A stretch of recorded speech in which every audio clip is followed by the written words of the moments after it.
Hi, அனைவருக்கும் வணக்கம். நான் உங்கள் கலைச்செல்வன். இன்றைக்கி நம்ம எதை பற்றி பார்க்க போகிறோம் அப்படின்னா, சவுதி அரேபியாவில் ஒரு ரோடு இருக்கான், ஹைவே 85 அப்படின்னு சொல்லிட்டு. உலகத்திலேயே நீளமான நேரான ஒரு ரோடு அப்படின்னு சொல்லுவாங்க. லார்ஜஸ்ட் ஸ்ட்ரைட் ரோடு 822 கிலோமீட்டர் அந்த ரோடு இருக்குங்களாமா. அதாவது நம்ம தமிழ்நாட்டில் எடுத்துட்டோம்னா கன்னியாகுமரியிலேருந்து சென்னை வரைக்கும் வந்தாலே 708 கிலோமீட்டர் தான். 11.5 மணி நேரம் ட்ராவல் ஹவர்ஸ். அதை விட இன்னும் 144 கிலோமீட்டர் அது ஜாஸ்தியாகவே இருக்குது. அப்படின்னா கிட்டத்தட்ட ஒரு 13 மணி நேரம் ட்ராவல்னு வச்சுங்களேன். அந்த 13 மணி நேரம் ட்ராவல் வந்து எந்த ஒரு வளைவுமே இல்லாமல் நேராகவே இருக்குமாம் அந்த ரோடு. அந்த ரோட்டில் நம்ம ட்ரைவ் பண்ணிட்டு போகிறோன்னு வச்சுங்க, நம்ம வண்டி ஓட்டிகிட்டு போகிறோன்னா எப்படி இருக்கும்னு நினச்சி பாருங்கள். எந்த வளைவுமே இருக்காது, நேராகவே இருக்கும். போக போக ஸ்ட்ரைட்டாகவே இருக்கும். 13 மணி நேரம் அப்படி ஓட்டணும் அப்படின்னா எப்படி இருக்கும்னு நினச்சி பாருங்கள்.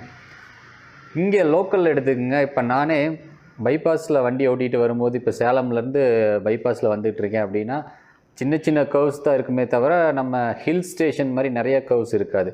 அந்த சின்ன கர்வ் மற்றபடி ஓரளவு ஸ்ட்ரைட்டாகவே ரோடு இருக்கும். அதில் வரும்போதே ரொம்ப போர் அடிச்சிடும். என்னடா ரோடாக நேராகவே போயிட்டுருக்கு, சின்ன வளைவு தான் வருது அப்படிங்கிற மாதிரி போர் அடிச்சிடும். சம்டைம் தூக்கமே வந்துடும். ஏன்னா அப்படி நேராகவே பார்த்துட்டு வரவங்களா, அதனால் தூக்கம் வந்துடும். எப்போ இன்ட்ரெஸ்ட் ஆகும் அப்படின்னு பார்த்தீங்கன்னா, மேட்டுப்பாளையம் தாண்டி கல்லாருக்கு மேலே நம்ம ஹேர்பின் பெண்டெல்லாம் வளைஞ்சு குன்னூர் வரோம் பார்த்தீங்களா, அந்த ரோடோட டிரைவிங் வந்து ரொம்ப இன்ட்ரெஸ்ட்டாக இருக்கும். நிறைய கார்னர்ஸ் இருக்கும், வளைஞ்சு வளைஞ்சு வர்றது. அடுத்த கார்னரில் அந்த பக்கம் என்ன இருக்குதுன்னு தெரியாது, அப்படி வர்றது ரொம்ப இன்ட்ரெஸ்டிங்காக இருக்கும். ஸோ அந்த ஸ்ட்ரைட் ரோட் டிரைவிங் அப்படிங்கிறது எப்பவுமே ரொம்ப போர் தான். தூக்கமும் வரும், போர் அடிக்கும், ஒரு எக்ஸைட்மெண்ட் இருக்காது, ஒரு சுவாரஸ்யம் இருக்காது, அப்படியே போயிட்டுருக்கும். இது எதுக்காக சொல்கிறேன் அப்படின்னா, நம்ம வாழ்க்கை நேரான பாதையில் போயிட்டுருக்குன்னு வச்சுங்க. நேரான பாதைனா எந்த ஒரு கஷ்டமும் இல்லாமல், எந்த ஒரு பிரச்சனையும் இல்லாமல் அது பாட்டுக்கு நேராக போயிட்டுருக்கு அப்படின்னா வாழ்க்கை எப்படி இருக்குன்னு நினச்சி பாருங்கள். ரொம்ப போர் அடிச்சிடும். ஒரு எக்ஸைட்மெண்ட்டே இருக்காது, ஒரு சுவாரஸ்யமே இருக்காது. அந்த வளைவு சுழிவுகள் வரணும், அதாவது பிரச்சனைகள் வரணும், அதெல்லாம் வந்து அதை நம்ம சரி பண்ணணும். சரி பண்ணி போனால் தான் வாழ்க்கை ஒரு சுவாரஸ்யமாக போகும். நம்ம நினச்சதெல்லாம் நடந்துகிட்டே இருக்குது, வேணுங்கிறதெல்லாம் கிடச்சிட்டே இருக்குது, எந்த ஒரு தொந்தரவும் இல்லை, வாழ்க்கை பாட்டுக்கு சல்லுன்னு போயிட்டே இருக்குது அப்படின்னா எப்படி இருக்குன்னு நினச்சி பாருங்கள். போர் அடிச்சிடும். வாழ்க்கையில் ஒரு எக்ஸைட்மெண்ட் இருக்காது, ஒரு சுவாரஸ்யமே இருக்காது. அதில் எப்போ இந்த நெளிவு சுழிவுகள்லாம் வருதோ, ஏற்ற இறக்கங்கள்லாம் வருதோ, அப்போ தான் லைஃபே வந்து ரொம்ப இன்ட்ரெஸ்டிங்காக இருக்கும். அப்படி ஏறி இறங்கும்போது, அப்படி வளைஞ்சு வளைஞ்சு வரும்போது தான் நம்மளுடைய வாழ்க்கை போர் அடிக்காமல் போகும். ஸோ நம்ம வாழ்க்கையில் ஒரு பிரச்சனை வருது அப்படின்னா அது பிரச்சனையாக பார்க்காதீங்க. நம்ம நேராக போயிட்டு இருக்கும்போது வரக்கூடிய வளைவுகள், அதை வளைஞ்சு தான் நம்ம போயாகணும்.